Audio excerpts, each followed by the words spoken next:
Kau laksana singa yang garang, menerjah berani ke medan perang.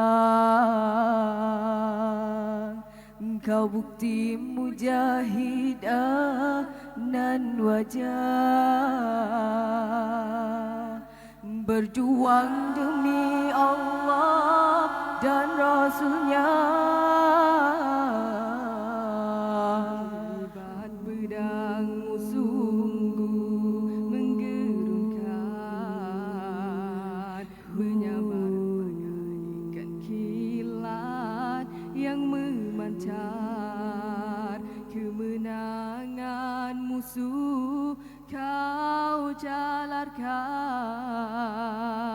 Kau wanita pertama membunuh kesyirikan.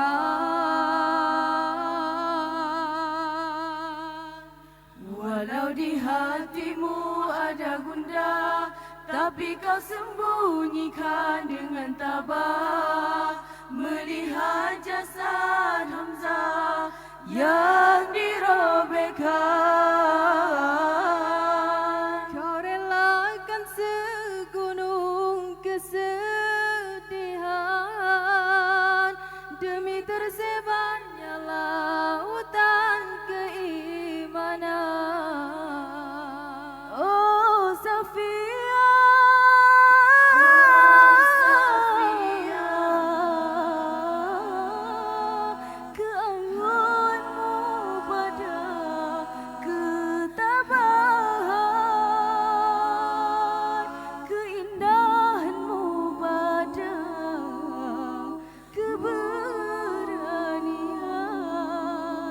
kaulah lambang mujahidah berkalung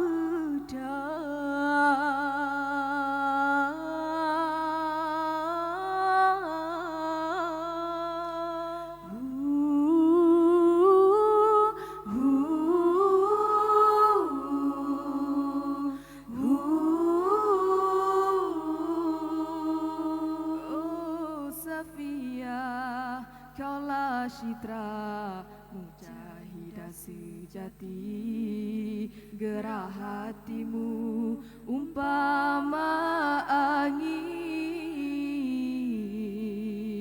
buat teman kau menjadi bayu yang membelai. Buat musuh kau menjadi badai yang menghancurkan.